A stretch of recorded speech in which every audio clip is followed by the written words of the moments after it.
FSN Radio. It's all about what's next. Go to financialsurvivalnetwork.com and sign up for your free weekly newsletter. You'll also get 3 free reports. The Financial Survival Network. It's all about what's next.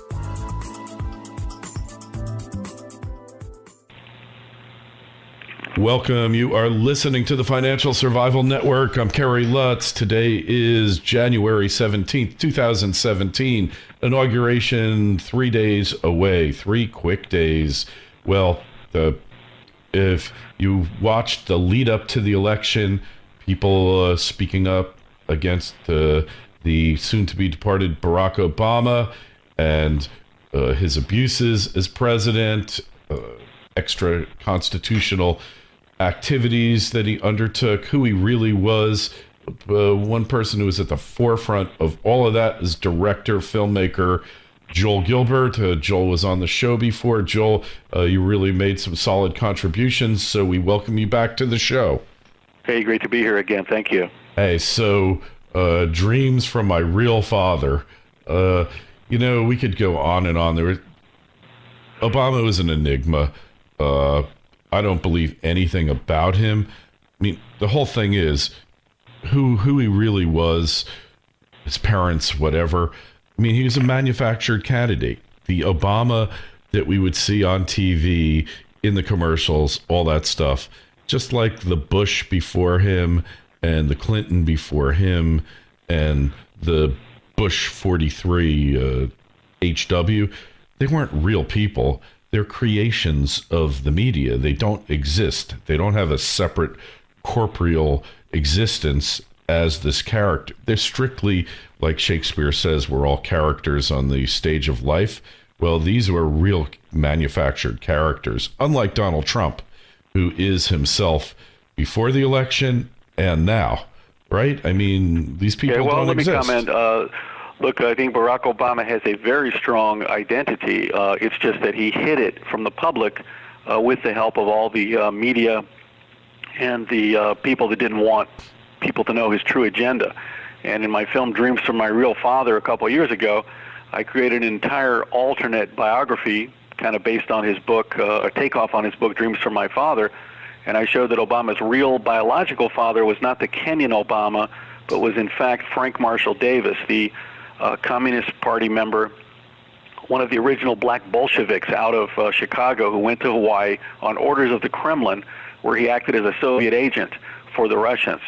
Obama admits that Davis raised him, and in my research I showed not only is Davis the biological father, but became the ideological mentor and radicalized Obama into this anti-white, anti-American communist worldview, such that when Obama went to Occidental, he wrote in his own book, he said, when I was 18, I went to Occidental to study with the Marxist professors. Now, who goes to an exclusive prep school in Hawaii and wants to study Marxism? This is because of the radicalization. So Obama followed in the footsteps of his real father back to Chicago, where his father came from, and became a front man for the radical socialist groups, Acorn, Midwest Academy, worked with terrorist emeritus Bill Ayers. And he had a whole life in the little-known world of American Marxism and socialism, but he followed the advice of Bill Ayers and the Weather Underground terrorists. American socialism in the 60s, early 70s, was looking people in the eye and saying, we want to bring down America. We want to destroy this country. We want to put 50 million Americans in re-education centers. We want America to be divided up and occupied by North Korea, Vietnam, China, and Russia. We want to blow up government buildings and murder policemen. This was their policy, to overthrow a communist revolution. Now, it miserably failed because it was so evil. Nobody followed them. They ended up going to jail. And when they came out of jail at the underground in Chicago in the early 80s, the lesson they taught the young socialists was, look, Marxism and socialism in America has to change a little bit. What you're going to do now is don't tell people your true agenda. Look them in the eye and say you want to help families. You want to help raise their wages. You want to give them free health care. Keep your socialism to yourself. And once you take power, throw your voters under the bus and pursue the radical agenda that nobody voted for. And that's the story of Barack Obama and who he is and where he comes from and how he got into office without anyone knowing his real agenda. Yeah, it's the Chicago way, huh? Right. Well, look, the definition of democracy is that you have two competing viewpoints that people can choose between. So the socialists and Obama essentially subverted democracy by promoting a false agenda. Obama ran as a mainstream candidate. He said, first of all, my personal background, his candidacy was based on his personal story because he hadn't done anything. My father's this goat herder from Kenya. I'm going to bring us all together. He said, I'm going to cut the deficit in half. I got him on tape. He said, marriage is between a man and a woman. I'm going to support Israel. So he never intended to do any of that. It was all a lie to hide the true radicalism. And that's how he got into office, on the lie. And look, his farewell speech, let's talk about that. He came up there, he said, look, I've been successful because he counted them off. He said, number one, I rebooted the American auto industry. Well, no, that's a lie. The American taxpayer took on the debt. He said, biggest stretch of job creation in history. Well, no, it's not 4% unemployment. It's about 20-25%. It's just that everybody left the workforce. Right. Then he said, I've opened a new chapter in Cuba. Well, no, you've propped up the communist dictators that you leftists have always worshipped for all these years. Next one, he said, the Iranian nuclear program, we've stopped the Iranian nuclear program without firing a shot. That's what he said. Well, no, that's a lie. In fact, the $1.7 billion in cash that went to the Iranians was shipped off to North Korea, where they're continuing the Iranian nuclear program for them. And then lastly, he said, of course, I put 20 million people on health care. Well, no, these are the people that were kicked off their health care. So everything about Obama's presidency is a lie and a fabrication. It's a fantasy, and it's based when you took a guy who lied about his agenda, lied about who he was. There's just no surprise that we get this complete fake presidency after all these years. Yeah. Well, so how did he get elected? That's what. How did Trump get elected? That's what I would like to understand, because was it just they believed that he had no chance and they didn't take his threat seriously and let their guard down and effectively just paved the way for him to get elected? Is that what happened, Joel? I think the public had been, for 8 years, the normal Americans, fly over land, or even in California and New York, just normal folks who go to work every day and believe in the country. Used to go to work. Used to go to work every day. Well, right. Used to, but yeah. people, just normal everyday Americans, had been just beat up and abused by this radical leftist. Every other day, he's calling us racists. Every other day, he's imposing new regulations and rules and making life very difficult, elevating illegal immigrants and criminals, giving away, messing up the healthcare system. Everyone lived through 8 years of insult after insult, telling us that Americans are no good and everything has to change and it has to be redone because it's so imperfect and so on. So people just got sick of the abuse, shutting down the Mount Rushmore because of his he disagreed with the budget cuts and so on. Every day there was something. So I think there was a grassroots movement, as we saw in the midterms, against Obama and the radicals, also an anti-establishment feeling as well. And I think Ted Cruz honestly built up this anti-establishment movement for several years, standing up to Obama finally, standing up to Obamacare. And he conditioned the electorate to wanting an anti-establishment candidate to, drain the swamp. When it came down to the election, Ted Cruz ran more as a mainstream candidate. He kind of wanted to be Jeb Bush in his campaign. He was very kind of safe and, his campaign slogan, courageous conservatives, reigniting the promise of America. So I think the public wanted Ted Cruz, but he kind of just presented himself more mainstream. So Donald Trump came along and said, okay, if you don't want to be Ted Cruz, I'll be Ted Cruz. And he became the anti-establishment candidate to fight back against the radical left. Yeah, well, I think Ted Cruz was a fiction. He was a bit of a chimera, if you will. I just didn't buy into it. Once you really dug beneath the surface, his wife was managing director of Goldman, and he just wasn't who he claimed to be. and I'll disagree. I'll disagree on that. I he think wasn't trustworthy. Ted Cruz is the real deal. He wasn't trustworthy. Not a trustworthy guy. Who? Cruz was not a trustworthy guy, and I got this from people who know him in Texas, and I just felt, and a lot of people did, that he was part of the problem, and he kind of repudiated the establishment to run against them, and then the Glenn Beck thing.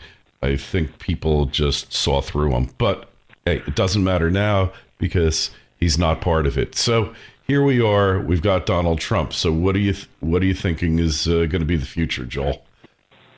Okay, quick comment. I did work with the Cruz campaign. Actually, did some of their videography and designed the campaign poster. And I did get to know Ted, and he really is the real deal. He's very trustworthy, constitutional warrior for liberty, cares deeply about the country. So I'll disagree with you on that. We'll agree to disagree. I think he would have been a wonderful, wonderful president. He's just one of the greatest, fighters for the Constitution and person that believes in America. So we'll agree to disagree. We'll agree to disagree on that one. Okay. As far as what I expect in the future, I think the future portends well when we saw who Trump appointed for all his cabinet posts. I think he has a very, very strong roster. A lot of guys from the Department of Defense, which are known to be not corrupted, like the CIA has been corrupted politically, and very strong cabinet choices. We know that Trump is a delegator. He's an MBA. He's a businessman, so he's not an ideologue. So expect him to simply tell the cabinet heads what his policies are and let them do their thing. So I think that portends well, that the future looks good when we see an MBA in office delegating authority to very talented cabinet members. Hey, we've never had anybody in there like him before, have we? It'll be a first look. George Bush was an MBA, but he had other issues. Trump is more of a doer, and I think he measures his own self-worth and success in whether he gets things done. So I think America is very capable of getting a lot done. It just requires the leadership to have that vision, and I think there's every chance to believe that that Trump has that vision. Yeah, well, interesting about Trump, one thing we've been waiting for, I think, is somebody who actually fights, who will take on the virulent left and fight to the death. Hey, I think we've got that here, right? I think, we certainly have someone who's going to call out the left, stand up to the left, not bow down and run every time political correctness shows its face. So I think there's all the things that we're looking for to deal with the radical left. I think Trump can stand up to them. There's always the chance and the concern that he may cave in as well. Don't forget, he's from New York. Most of his friends are leftists and Democrats, and he's been a Democrat most of his life, as well as his children were registered Democrats. They couldn't even vote for him in the primary. So there's always that concern among conservatives that somehow Trump might cave in or flip-flop. So that's something we're going to have to be wary of. Well, certain things, I happen to have done some work for Trump quite a while ago. Certain things consistent on, like the lousy trade deals the country's been making for the past generation and a half, totally consistent on that. The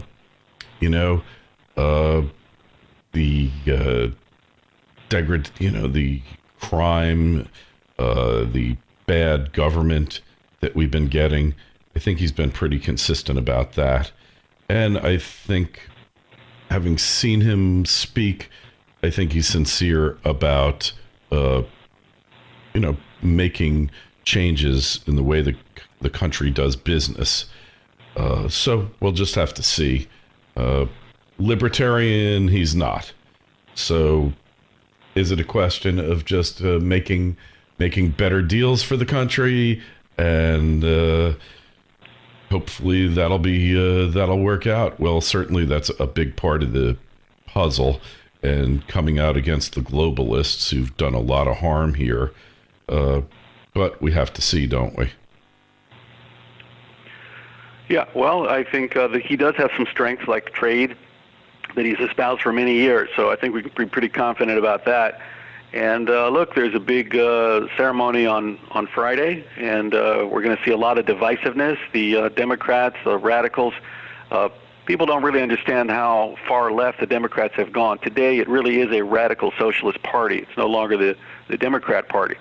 So instead of giving the president the honeymoon, usually they get 6 months to put their cabinet in place and get their policies rolling before there's any opposition.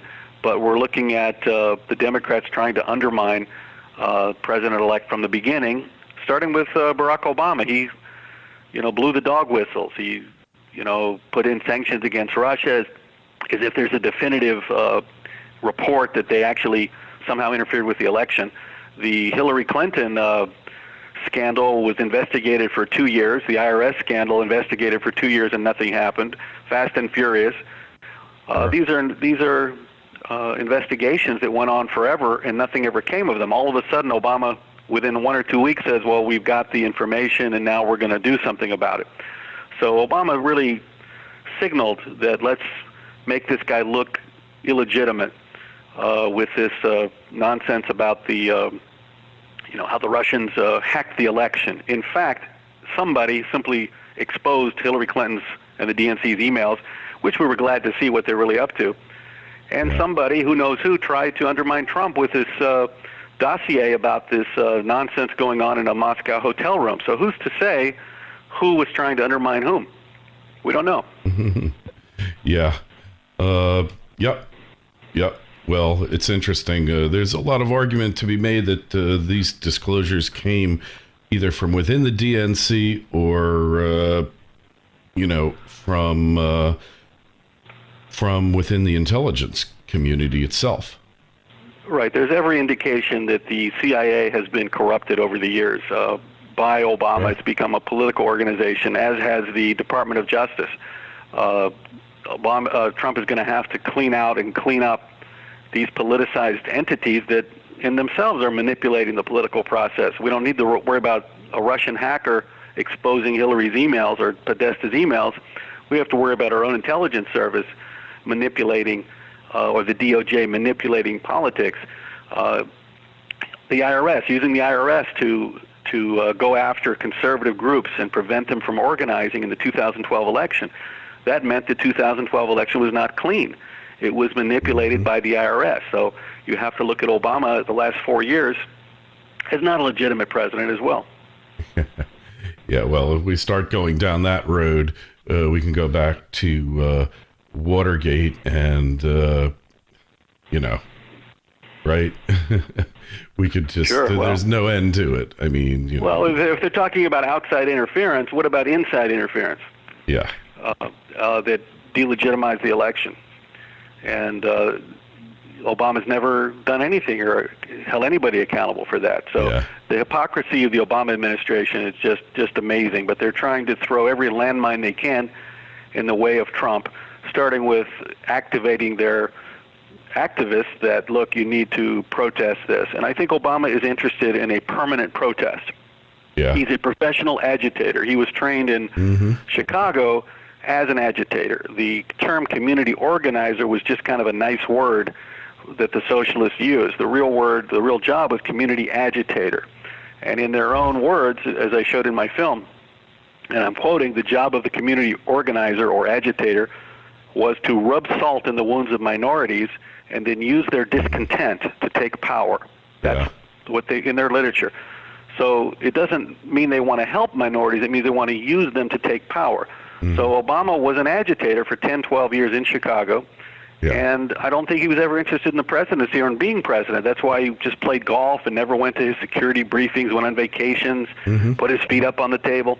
He just wanted to use the presidency to agitate and divide the country along racial lines, along class lines, and that's what I expect him to do, to go back to being that professional agitator.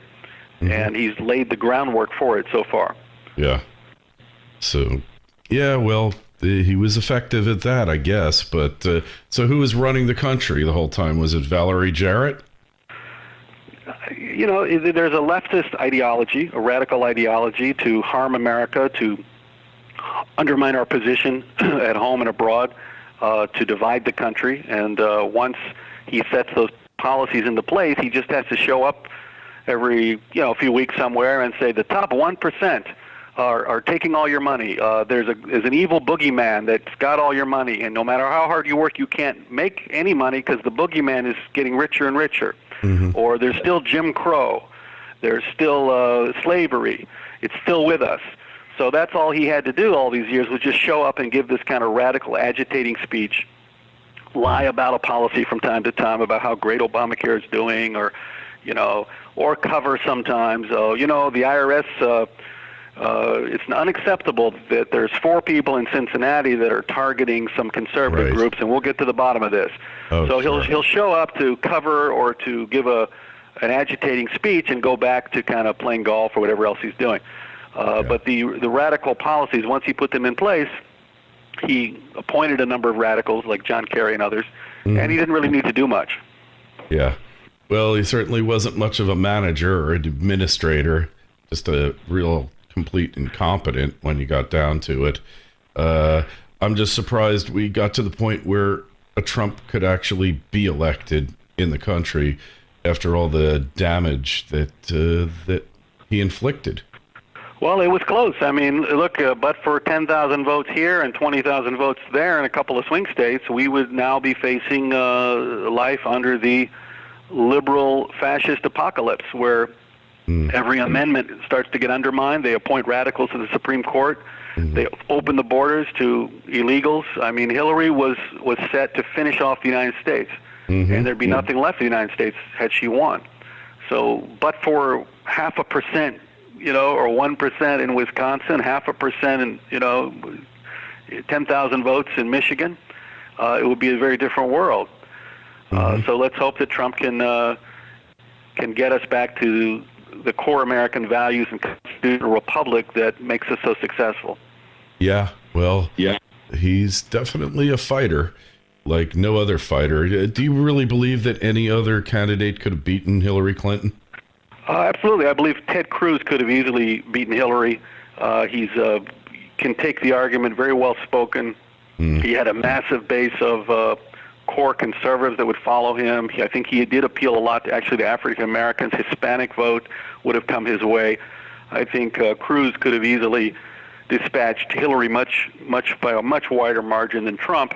Unfortunately, as I mentioned earlier, I think the Cruz campaign was more mainstream, and he did not play to his base and to really who he was.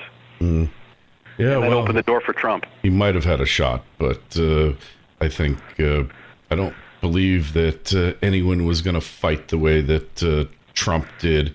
And the branding, I mean, the master brander, he branded all of his adversaries early and often in the campaign, and few of them were able to recover from his branding and definitions. So anyway, but it's a question that we really can't answer at this point, Joel. So what work is next on your horizon here? Any more movies? Well, a couple years ago, my last film was called "There's No Place Like Utopia."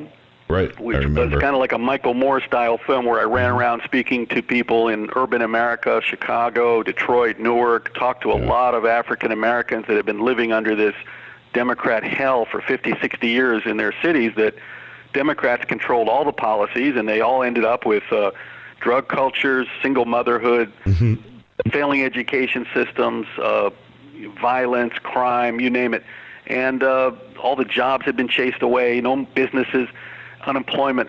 So I talked to people. It's amazing. Some of the biggest conservatives in America are actually black women. They don't want any part of this progressive nonsense. They didn't want illegals coming in and taking their jobs. They didn't want their kids smoking marijuana. They did not want any of this nonsense. And none of them want to be on welfare, by the way. There's a misunderstanding in the conservative world. People that are on welfare hate it. They're very embarrassed by it, and they prefer to have jobs for the most part. That was my experience. So you can see that film. It's There's No Place Like Utopia.com, and my personal website, joelgilbert.net.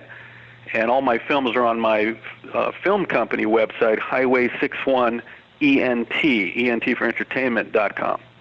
Okay. And I'd love to see you do a movie chronicling what took place in this election, because I really think this election, putting aside the outcome of it, the way that social media got used by Trump, the way that relatively little money got expended, especially in the primary, the whole internet-based campaign, the way that the legacy media has been decimated, and they're still searching for footing here. All these things, Joel, this will go down as consequential and important an election as did Kennedy-Nixon, where television really became the great determiner of future presidents up until the internet. So I'd love to see you do something on that. Anyway, we wish you the best of luck. Just tell us your website again. Go to obamasrealfather.com is the Dreams from My Real Father. There's no place like utopia.com, joelgilbert.net, and highway61ent.com. All right, and we'll have a link to one or more of those sites on our site, financialsurvivalnetwork.com. Any questions, comments for Joel, myself on this show, or any others that we've done? Email kl@kerrylutz.com. That's kl@kerrylutz.com. And the Facebook page is Financial Survival Network. Twitter stream is @KerryLutz. Joel, we will talk to you again. Wish you the best of luck. Thanks so much for coming on, and thanks for all the work you did during this election and before exposing the real people in power in the country. So we wish you the best. Great. Thank you. FSN Radio. It's all about what's next. Go to financialsurvivalnetwork.com and sign up for your free weekly newsletter. You'll also get 3 free reports. The Financial Survival Network. It's all about what's next.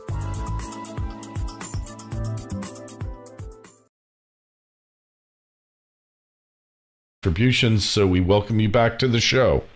Hey, great to be here again. Thank you. Hey, so Dreams from My Real Father. We could go on and on. Obama was an enigma. I don't believe anything about him. I mean, the whole thing is who he really was, his parents, whatever. I mean, he was a manufactured candidate. The Obama that we would see on TV, in the commercials, all that stuff, just like the Bush before. Okay, well, let me exist. comment. Look, I think Barack Obama has a very strong identity. It's just that he hid it from the public with the help of all the media and the people that didn't want people to know his true agenda. And in my film Dreams from My Real Father a couple of years ago, I created an entire alternate biography kind of based on his book, a takeoff on his book Dreams from My Father. And I showed that Obama's real biological father was not the Kenyan Obama, but was in fact Frank Marshall Davis, the Communist Party. 3 quick days. Well, if you watched the lead up to the election, people speaking up against the soon-to-be departed Barack Obama and his abuses as president, extra constitutional activities that he undertook, who he really was. One person who was at the forefront of all of that is director, filmmaker Joel Gilbert. Joel was on the show before. Joel, you really made some solid content for him, and the Clinton before him, and the Bush 43 HW. They weren't real people. They're creations of the media. They don't exist. They don't have a separate corporeal existence as this character. They're strictly, like Shakespeare says, we're all characters on the stage of life.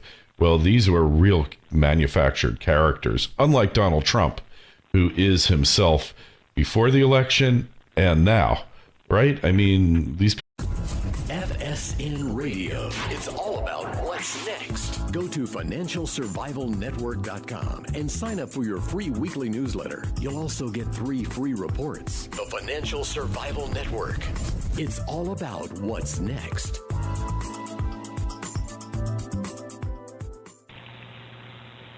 Welcome. You are listening to the Financial Survival Network. I'm Kerry Lutz. Today is January 17th, 2017. Inauguration 3 days away.